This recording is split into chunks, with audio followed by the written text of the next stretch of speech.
Hello, this is Ronnie, and in this video, I want to talk about relationship styles, I suppose, and in particular, I guess, non monogamous or polyamorous relationship styles. And,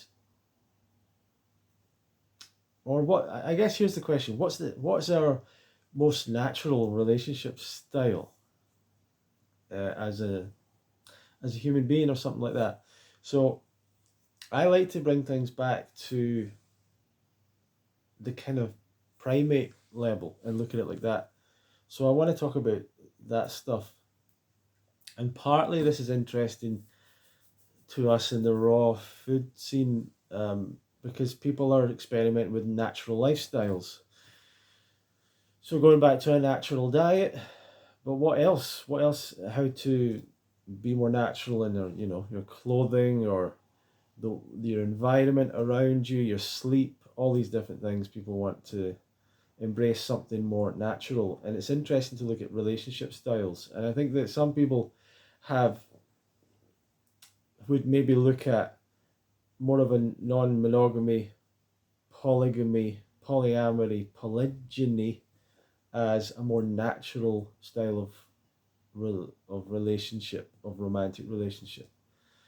And so I want to talk through that a bit. And sometimes when I'm doing this channel and these videos, I'm sort of using this as an opportunity to process my own thinking, I suppose, about it a little bit. But I do have some connections or background to these things because at the fruit festivals, and particularly at Woodstock Fruit Festival at one point, there was, I don't know if I should name people. I guess it wouldn't be bad. Well, there were people that were openly polyamorous, and that was a part of their content, or a big part of the content that they put out on the internet. And to some degree, they attracted or promoted an experimentation with polyamory that was not a part of the festival for everyone, but for a small group of people was became probably a part of the attraction of the festival and became a maybe a reason to go for some people and a thing. And I don't know what else to say about it. It became a thing.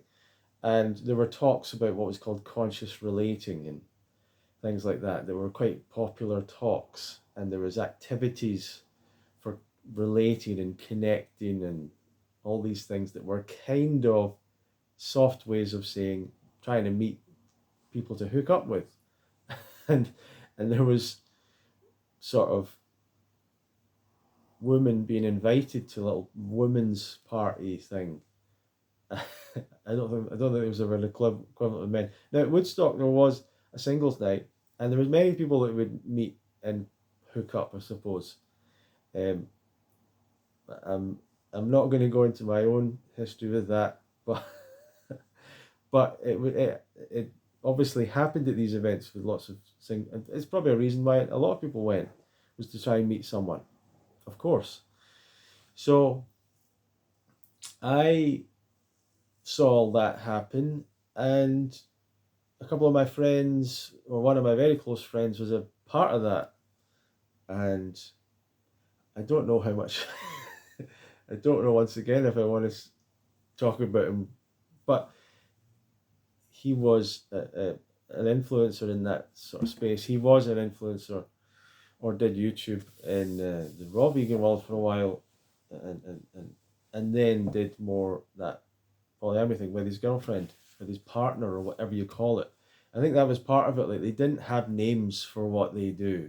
Is it my partner? Is it my girlfriend? Is it my boyfriend? We don't, every day we just choose a different thing. We see what energy we want.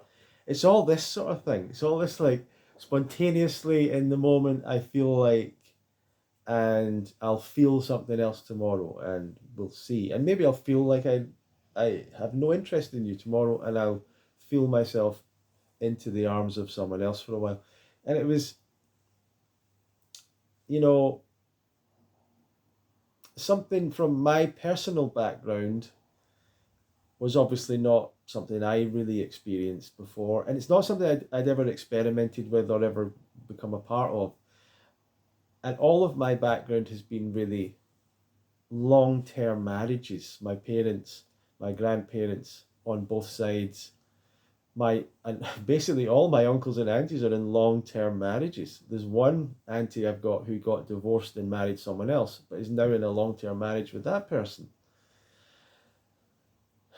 And that's what I've mostly seen. And one uncle whose wife died young, and then is now in a long-term relationship. I don't think he's married, but a long-term relationship. So basically everyone around me is like that. And I guess that's what I aspired to, I think, as far as I know. Now I've never had a long-term relationship, but like that's what I aspired to, I think. When I grew up, the culture in television was very much, with shows like Friends, with other shows, was very much about people becoming adults and then dating, and like as if dating was this nice fluid cool fun thing, and you date one person and then you date another person the next week, and the next week you date another person. It's just this like endless list of people that come in and out of your life, right? And by the way, there's no difficult emotions in all this. You just sort of go in and out of all this and it's all fun, you know. And so that probably influenced me in the idea of, well, maybe that's what happens in life. You meet lots of people or whatever. But really, I don't think it was such a. I almost found it really difficult to meet people. So meet girls and connect with girls. And even at a time when I was in school and I kind of got a little bit popular, I suppose, people who went to school with me are going to say, no, you didn't. But like, there might, might have been a time when I felt like I got more attention from girls at one point. And that was uncomfortable at times. I didn't find that always the most easy thing to navigate through. I found it uncomfortable at times, especially if I felt like I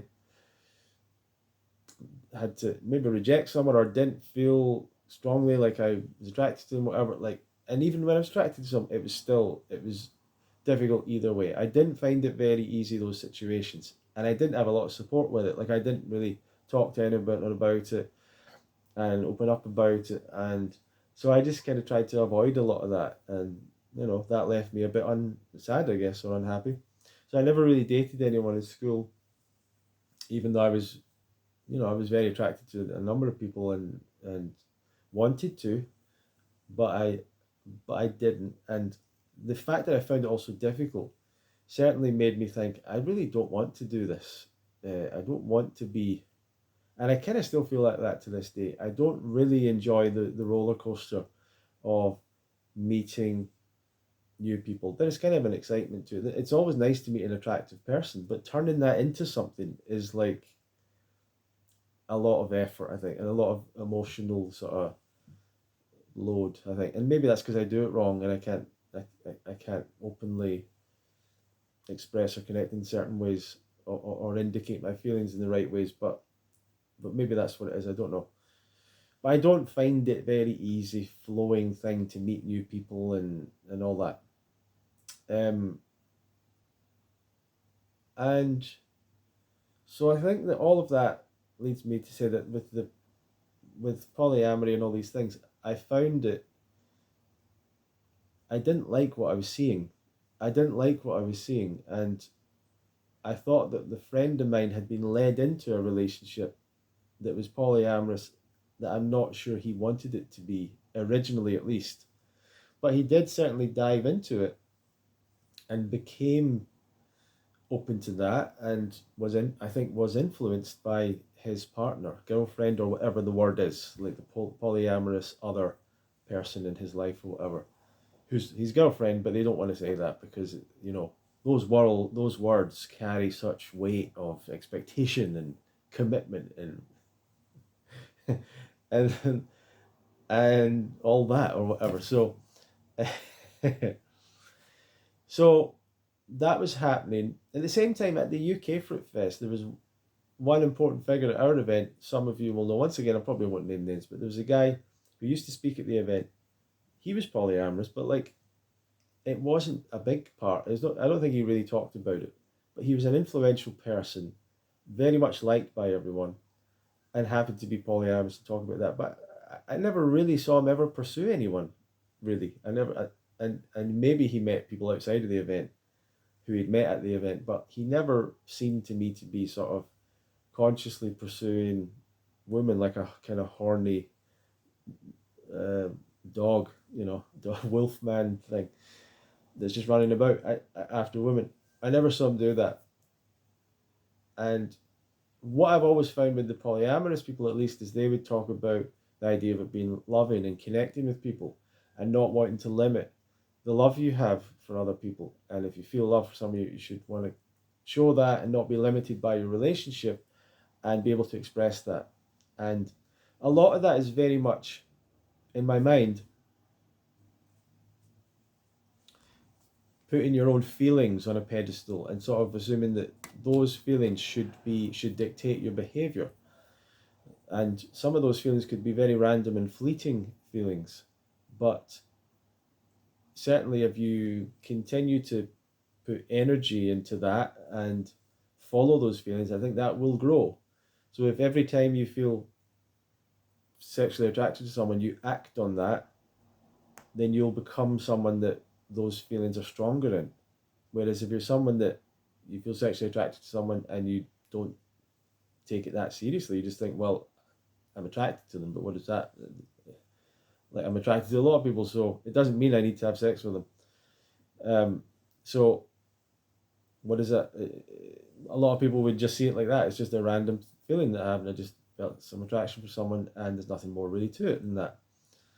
Whereas some of these people in the polyamorous thing would say that they were looking to, I guess, honor those emotions and sort of try and fully manifest them.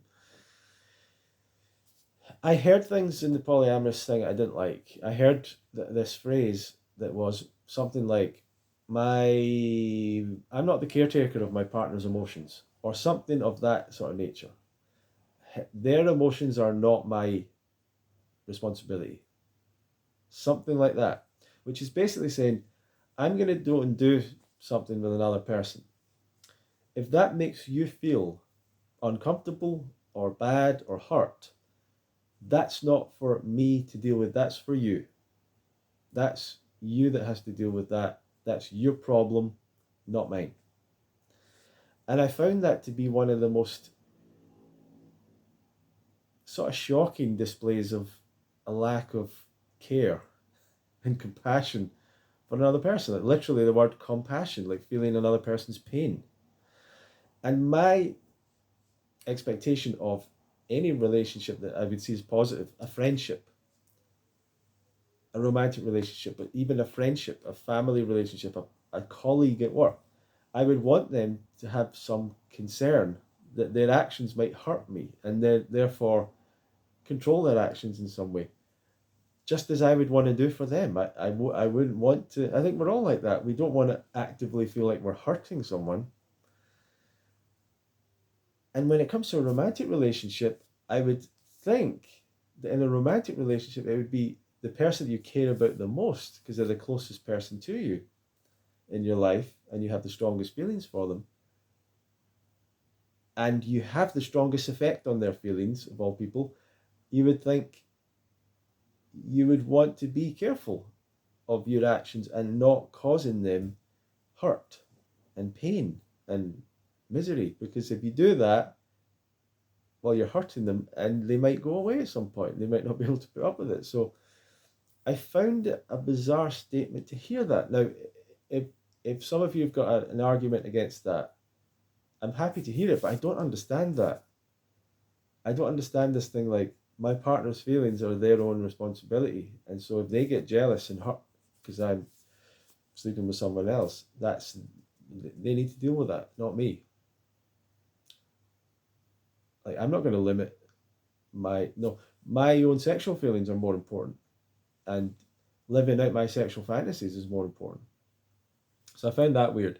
I also found in the polyamorous world, what I saw from the outside because I wasn't in the middle of it. But what I saw was this intellectualizing of the whole thing, of trying to make it into a high ground thing.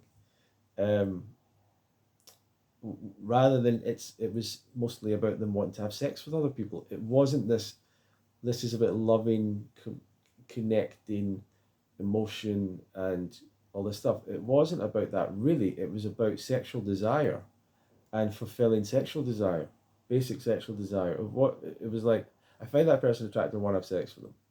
Now, why would they find them attractive? Could there be times where they want to annoy their partner? Could there be times where their partner slept with someone that they didn't like them sleeping with, so they're going to sleep with someone that they don't like?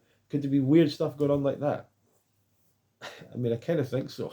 I kind of think so, and therefore a lot of weirdness going on, and and it just seemed to me as well. There was a lot of, but I don't know if I mentioned intellectualizing, but like the idea of using words and phrases, even the word polyamorous instead of swinger, which is like swinger is it was like the working class version of it or something,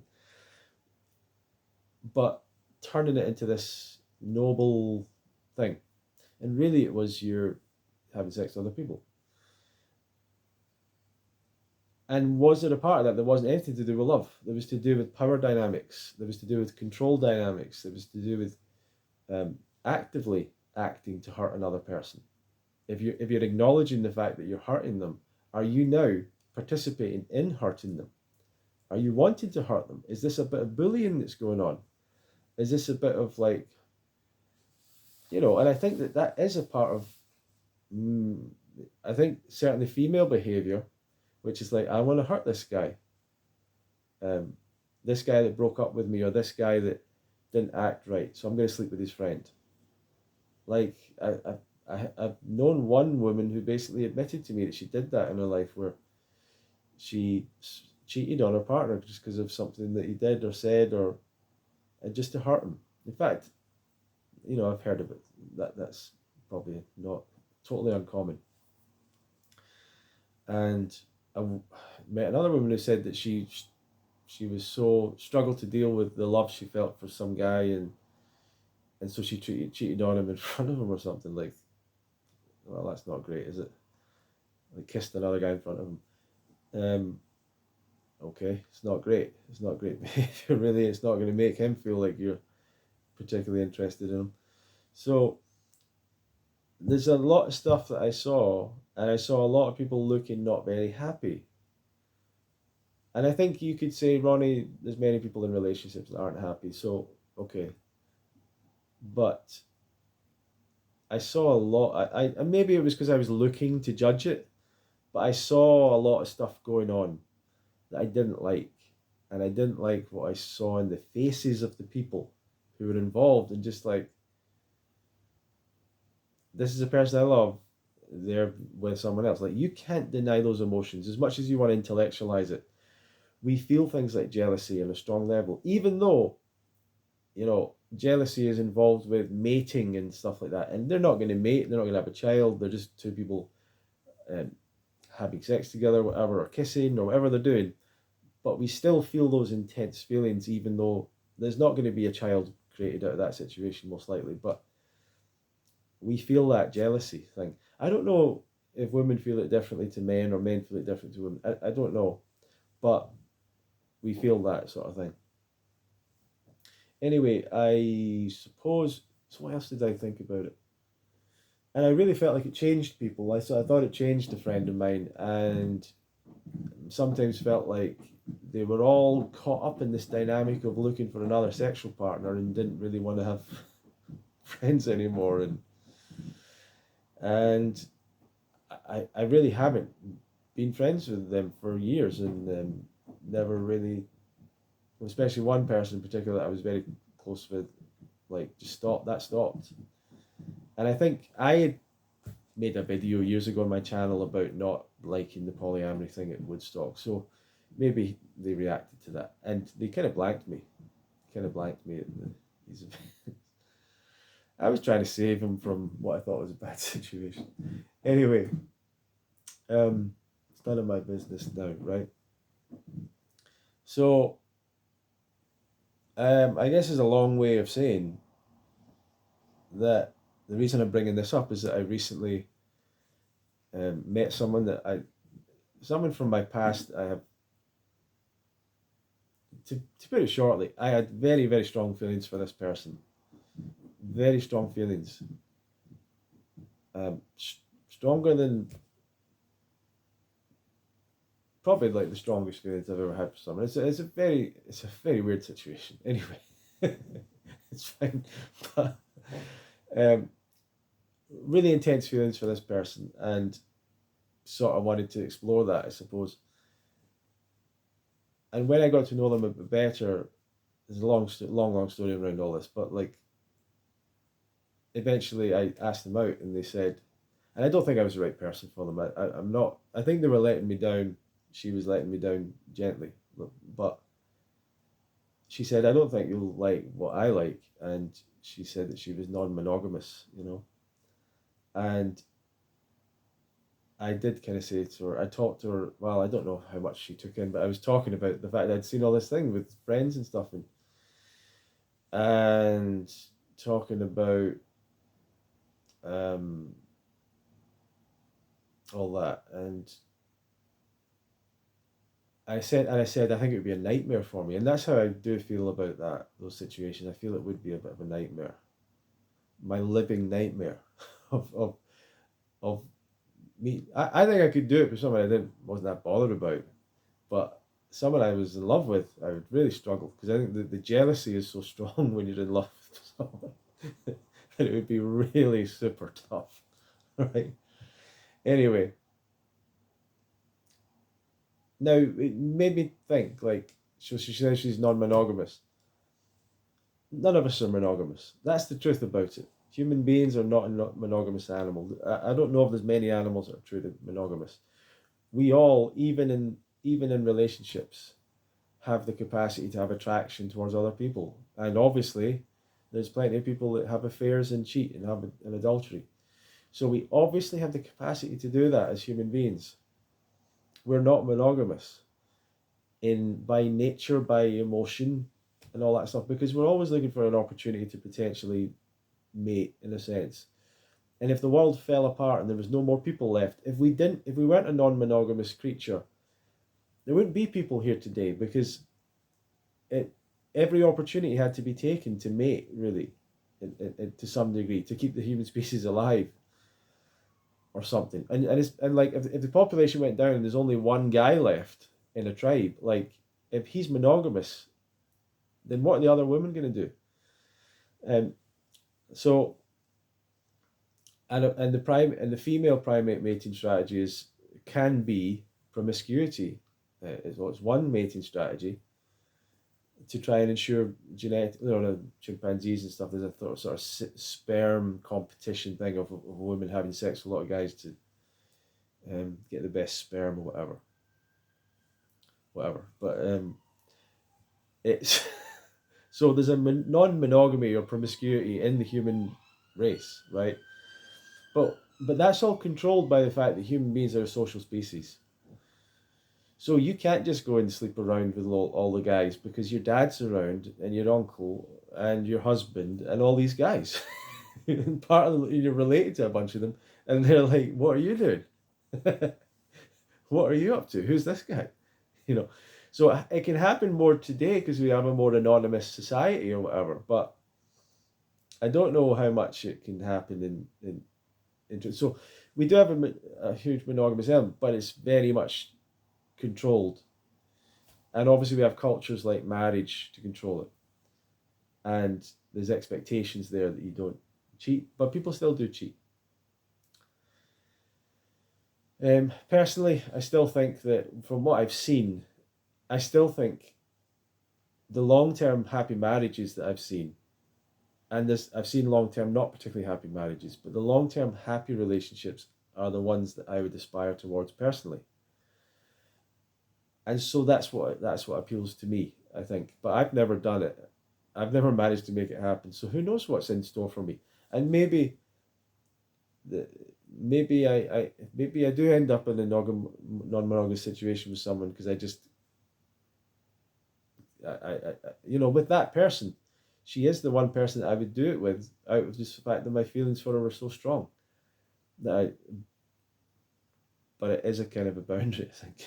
But also, I'm not the right person for her. But like, maybe I'd let it happen if that was her sole desire in life. But my expectation is it would really crush me. And I've got other things to do. I don't want to be spending time dealing with my emotions around jealousy and what's my partner doing, all this crazy stuff. So anyway, I wonder if you like the video. You're welcome to make a comment below. And I know this is a bit different than other videos, but it's just something I wanted to share and think about and all that stuff. But thank you for watching.